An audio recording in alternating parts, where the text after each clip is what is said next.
Olá, eu sou. Oi, deu? Já deu? Então tá.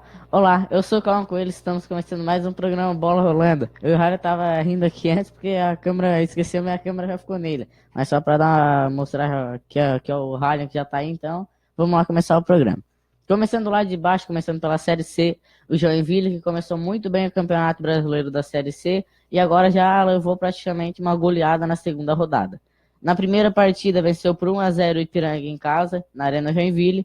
E agora foi jogar fora em Minas e acabou levando 3-0 do Tombense. A Joinville foi bem ousado, foi pra cima, jogou com três atacantes. Só que como o time não tá muito acostumado a jogar nessa formação, foi o Tombense que aproveitou. Acabou fazendo 3 gols no Joinville, decretando uma vitória bem fácil. O Joinville foi bem mal mesmo dentro de campo, foi muito inferior ao Tombense e justo o resultado favoreceu o Tombense mesmo. Agora já indo para a Série B, o Figueirense, que agora mais uma vitória, tá muito bem o Figueirense, venceu por 2-0 o Goiás. No ano passado que eu enrolei bastante ali o Avaí e o Figueirense entre Goiás e Vila Nova, tinha me confundido um pouco. O Goiás, lá no Goiás mesmo, o Figueirense foi bem superior, jogou muito bem mesmo. Muito bem, o time foi muito superior ao time do Goiás. O Goiás estava bem perdido dentro de campo e o Figueirense aproveitou muito bem isso e acabou dando mais uma vitória ao seu torcedor, ao seu presidente. Foi muito bem mesmo o Figueirense.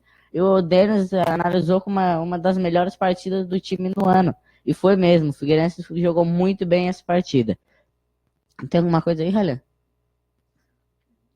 Alguém quer dizer alguma coisa? Não, né? Heloísa? Ah, tá. Abraço pra Heloísa Silva Viana. Como tá todo o programa aí, ó, junto com os dois carinha lá do bar. Pra nós ficou Carinho, foi conhecido como Carinha. Mas eu ainda tenho que perguntar o nome deles pra saber, porque não dá de ficar chamando de Carinha, né? Vamos lá, Ralhan. Abraço pra Rosinete dos Santos. Abraço pra Regiane Samuel Teixeira.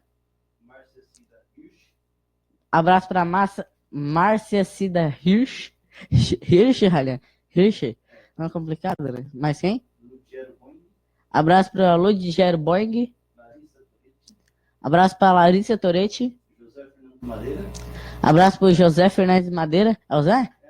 O Zé que tá aí então hoje, né? Tava aí. É, o tio Zé. Abraço pra Vanderleia Guizo. Nande? Tá. E abraço pro Bill Bortolão. Então já começamos bastante gente aí já no começo do programa. Os jogadores fizeram o gol do time do Figueirense foi o Jorge Henrique. Uma baita e uma falha da defesa, saiu jogando muito mal mesmo. O goleiro tocou no zagueiro do Goiás e o zagueiro devolveu uma pedra, um tijolo pro goleiro, um passe horrível. Foi praticamente um cruzamento pro Jorge Henrique.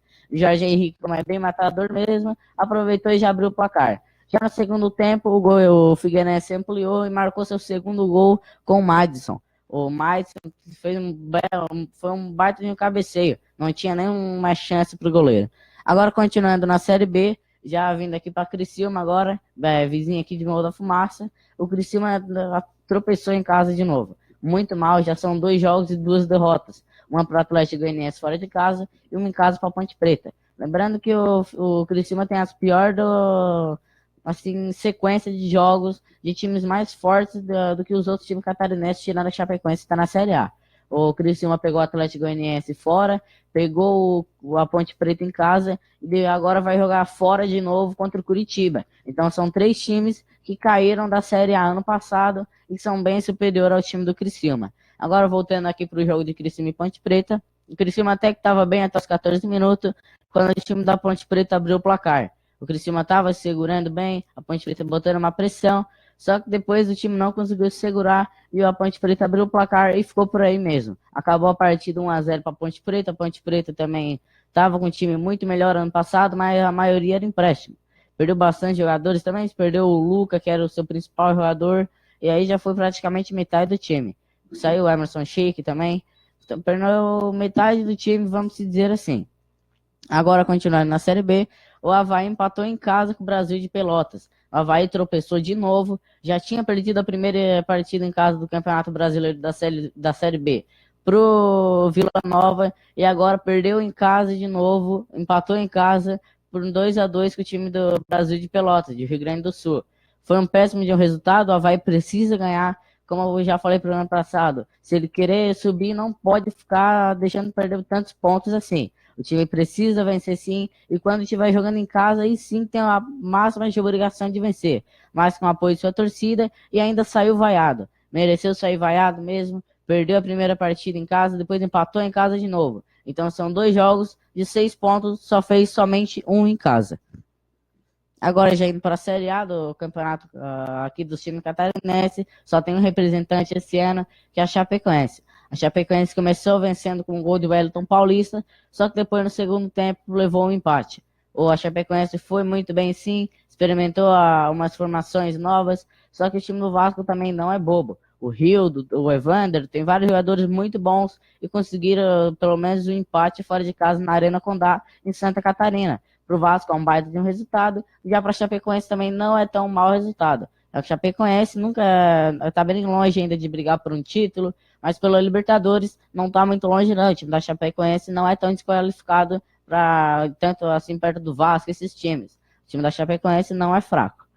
Agora já indo para o futebol nacional, já mais assim em São Paulo, a Ponte Preta anunciou o Luiz Fabiano. Luiz Fabiano, que estava no Vasco, rescindiu seu contrato, estava uns dias aí sem time, uns meses, e agora já foi anunciado pela Ponte Preta. Mas ele não deve estrear agora, nesse mês, ele deve ficar uns 40 a 60 dias fora, já que está com uma lesão no pé e não vai poder jogar agora. Já temos mais alguém, Raylan? Abraço pro Everson Policarpo. E abraço pro Caetano Almeida.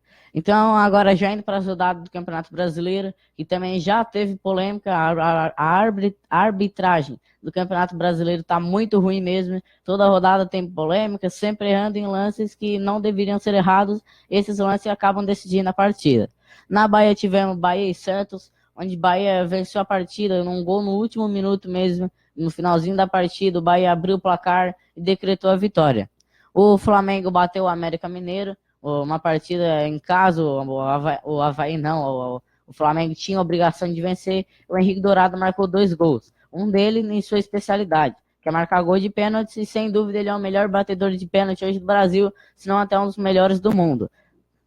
Agora já no Corinthians Paraná, que foi a maior goleada até o momento da rodada, ninguém esperava um 4-0 do Corinthians sobre o Paraná. Paraná é um time muito bem montado, só que o Corinthians foi naquela de se retrancar, contra-ataque, botando pressão lá em cima, às vezes em alguns momentos dos jogos no Paraná, e foi muito bem. O destaque da partida foi o Sid Clay, o lateral, com uma assistência e um gol. O Rodriguinho também fez uma assistência e deu um gol.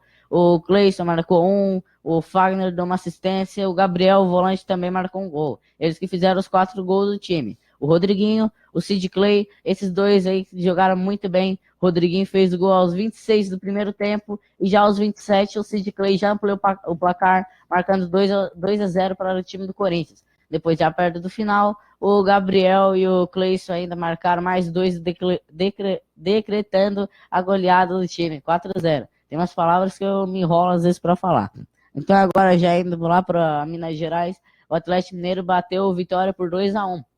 Sendo que o vilão da partida foi o Gabriel, o zagueiro. Muitas pessoas com ele como capitão no Cartola, com o ponto lá em cima, ele vai lá e faz um gol contra no final, tirando praticamente 10 pontos deles. Já 10 pontos do Gabriel no Cartola, não é do Atlético Mineiro no Campeonato Brasileiro. Tirou 5 por causa que acabou tomando o gol. Daí quando a defesa não toma gol é 5 pontos e quando toma, 0 é normal. E ainda acabou marcando gol contra, que é mais 5 pontos negativo. O Gabriel tava com 6,5 ali por ali e acabou com 3,5 negativo. E quem tinha ele como capitão acabou com 7 negativo. Com certeza vai perder bastante cartoletas ainda nessa rodada. Agora já voltando para Santa Catarina, como eu falei, Chapecoense e o Vasco 1-1.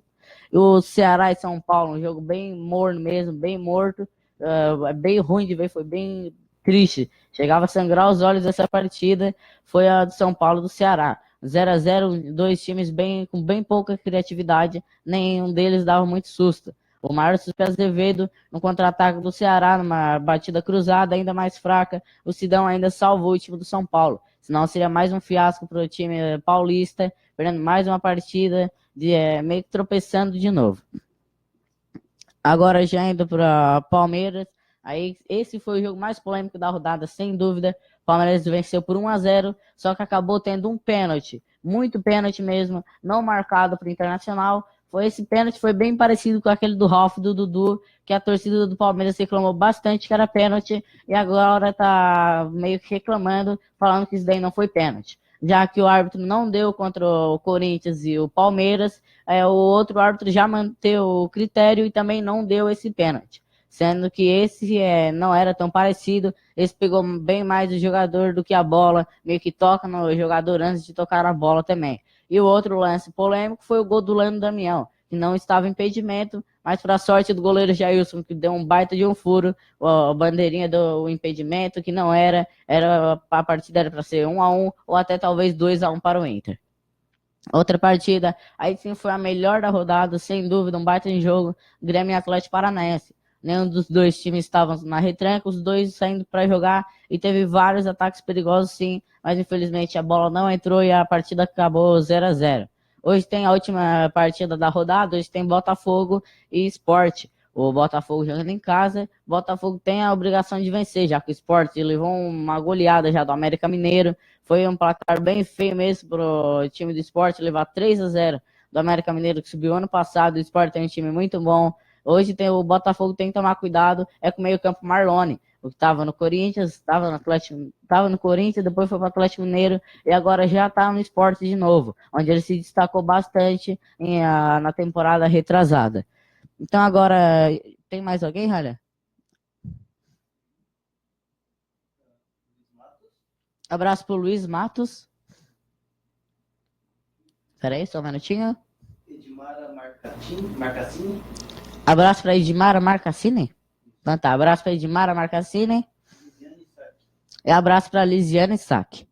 Então vamos agora lá pro futebol internacional. A Roma acertou seu maior patrocínio de todos os tempos. Aquela, como é que é? Qatar. É uma empresa de avião, não é o Qatar lá, o país, não. É o Qatar, só que é um patrocínio, é o maior patrocínio da história da Roma. Vai desembolsar 147 milhões de reais em 3 temporadas. Esse Qatar patrocinava o time do Barcelona na temporada passada. Agora o Barcelona está com o Hanuk, o novo patrocínio do time, o segundo maior patrocínio do futebol no momento. Já o da Roma é o maior patrocínio de todos os tempos, mas ainda não está nem perto do maior do momento, que é o da Chevrolet no Manchester United, de 71 milhões de euros em 3 temporadas. Já esse agora do Qatar para Roma são 147 milhões de reais em apenas 3 temporadas. Agora já indo lá para Barcelona mesmo, o Coutinho, depois de 5 anos em seca no Liverpool, conquistou seu título. Ele não tinha vencido nada há 5 anos, estava bem mal mesmo, e agora já conquistou seu primeiro título em 5 anos. Foi a Copa do Rei, onde o Barcelona praticamente massacrou o time do Sevilla na final. Passou por cima mesmo, foi uma baita de uma goleada. O Coutinho acabou marcando um dos gols mesmo, o Coutinho foi muito bem naquele jogo. O Messi também, Suárez, todos jogaram muito bem, foi uma baita de uma partida, o time do Barcelona, e sem dúvida teria que ser campeão mesmo, estava muito bem essa temporada, e sem dúvida já estava praticamente decretado, o Barcelona é campeão da La Liga, não tem como outro time chegar nele, até tem, só que é quase impossível. O Atlético de Madrid tropeçou esse final de semana, empatou 0-0 com o Real Betis, e aí mesmo que decretou o título do espanhol do Barcelona. Agora já indo para a última notícia internacional, já que tem muitas pessoas que não gostam de escutar a notícia internacional, gostam mais do local, por isso tem bem mais notícias catarinenses que internacionais, mas como também tem gente que gosta de escutar a notícia fora, também trago para não deixar favorecer só um dos lados também. A última notícia agora é do Napoli, que depois da vitória contra a Juventus com gol de Koulibaly, aos 89 minutos de jogo, aos 44 já do segundo tempo, marcou o gol da vitória do Napoli por 1-0 e agora só está a 1 ponto atrás do time da Juventus. Ainda está bem disputado esse campeonato italiano. Fazia alguns anos que a Juventus não tinha tanta concorrência assim pelo título italiano. Agora já indo para a seleção, como eu falei, agora toda semana não vai ser só seleção, antes no começo do programa era segunda, quarta e sexta era só seleção, agora segunda-feira é seleção, quarta-feira é matéria industrial, e sexta-feira eu e o Highlander estamos vendo, talvez nós vamos tirar aquele top 10 gols e vamos botar a história assim do maior clube de seu país. mas ainda eu vou ver porque que talvez quando chegue no Brasil, vamos falar o quê? Não, se eu falar tipo que o Palmeiras é o maior do Brasil, ou muitas pessoas vão me xingar de clubista, sendo que eu ainda sou corintiano. Talvez eu e eles vão ver algum critério por causa de títulos internacionais, tipo aqui no Brasil. Seria o São Paulo, por causa que tem 3 Libertadores, 3 Mundiais, mas também se fosse campeonato nacionais, já não seria o São Paulo, seria o Palmeiras, já que tem 9 campeonatos brasileiros, mas nisso com certeza o São Paulo teria que levar vantagem, já que tem 3 campeonatos mundiais. E essa semana não vai ter o Industrial, por causa que sábado eu não pude gravar o jogo do Industrial, já estava meio que jogando uma abertura no campeonato, no estádio Heriberto Wilson do Criciúma, por isso eu não pude filmar os jogos industriais, por isso que quarta-feira eu vou ver outra coisa para trazer para vocês, vou ver com o Ralha certinho. Então vamos lá, a seleção de hoje é o México, falar um pouco da economia e da história, Ralha. Só um minutinho, peraí, vamos lá. Lembrando que todos os patrocinadores do programa estão passando aí embaixo. Da Adesivos, da Linux Facção, o da Santiner e do Bar do Divino. Todos estão passando com seus telefones aí do lado. Agora sim, vamos lá, Ralha. Boa tarde, Cauã. Boa tarde aos nossos ouvintes. Hoje nós vamos... Deixa eu colocar a câmera para mim.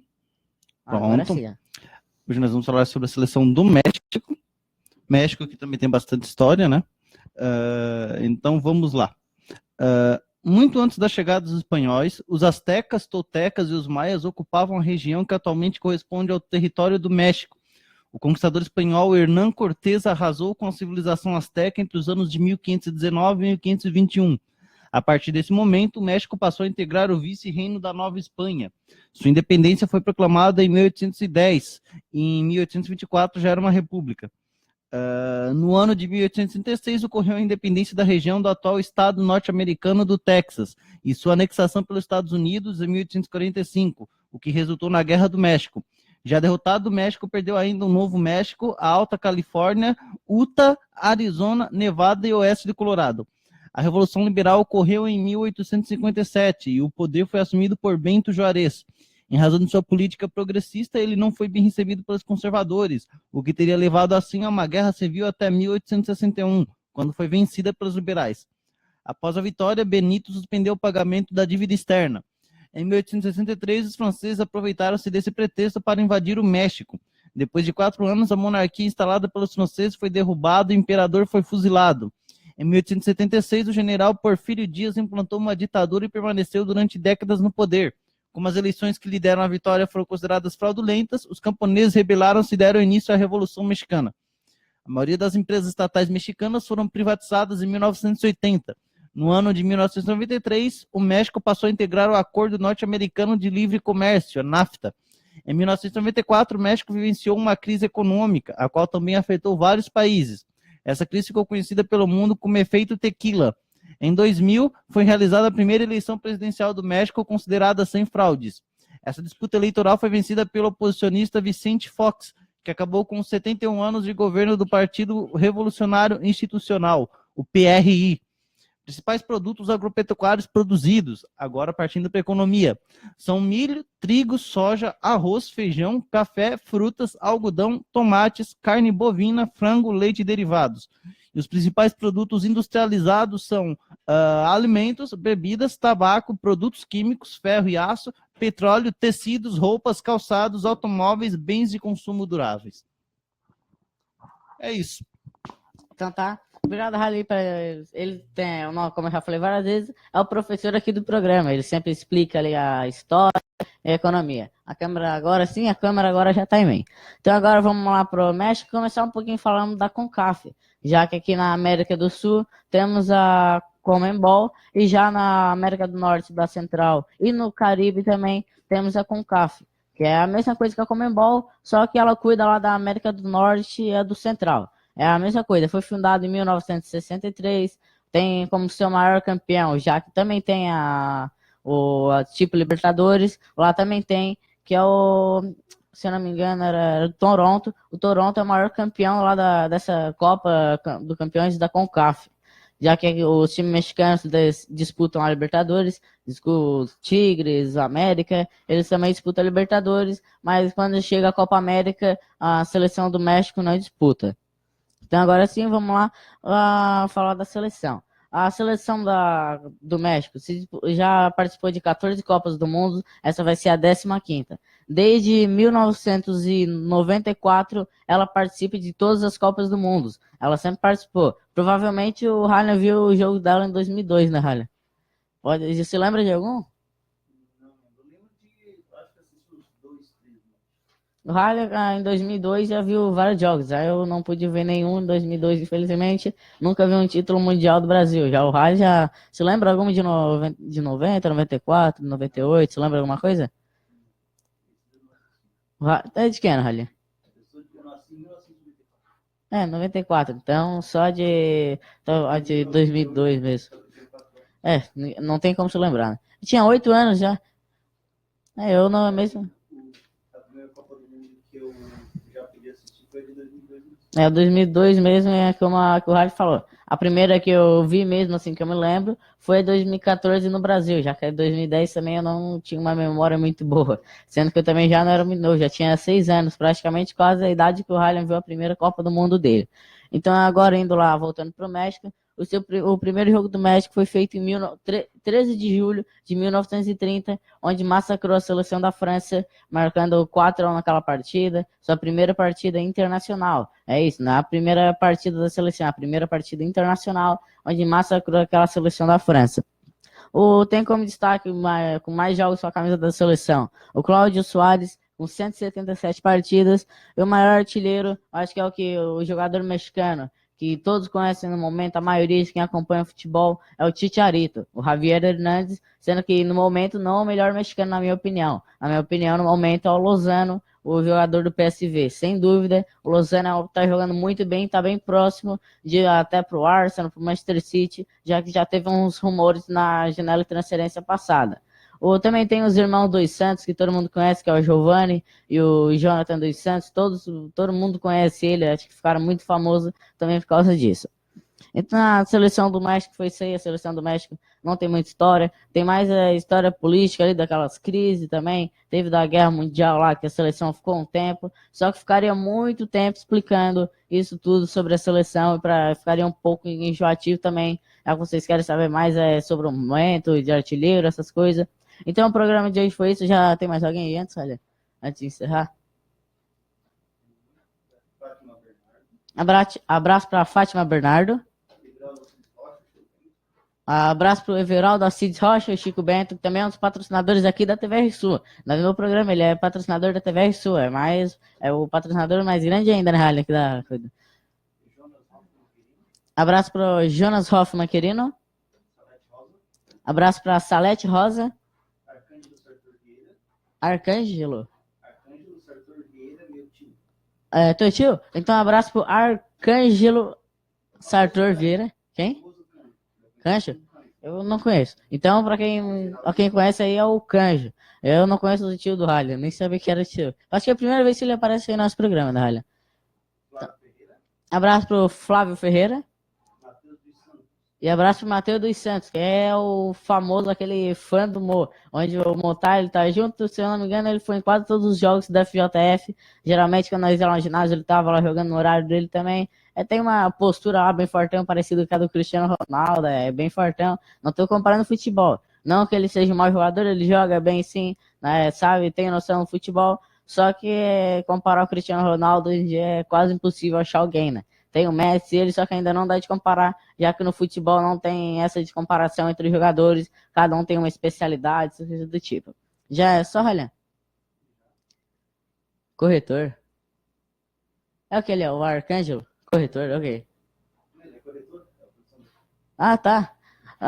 Chave, nem lembrava. Então o Arcângelo ele é corretor e o Matheus Santos dando uma risadinha. Provavelmente comparei ele com o Cristiano Ronaldo. Então tá. Então o programa de hoje foi isso, todas as notícias do futebol internacional, futebol nacional e futebol catarinense. Ei? Abraço, Matheus. Quem? Então, mais um flamenguista aí, ó. O Arcângelo deve estar feliz com a vitória do time no final de semana. Então, um abraço aí pro Matheus. Eu acho que vamos se ver esse ano na FJF de novo. Só que esse ano dando um rumorzinho aí em lados diferentes. Não vamos estar nem intocáveis, hein, Matheus? Até lá, vamos ver. Então tá, o programa de hoje foi isso. Espero que vocês tenham gostado. Como eu falei, todas as notícias internacionais, nacionais e catarinense. Lembrando, quarta-feira não vai ter a matéria industrial, já que sábado eu não pude filmar, eu estava jogando. Daí eu vou ver ainda com o Rally outra coisa para nós trazer, Rally. Vamos ver ainda para não deixar sem, porque senão o programa também fica muito curto. Então espero vocês quarta-feira às 3 horas. Tchau.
No auge da dinastia Ming, os eunucos do imperador ganharam poder excessivo.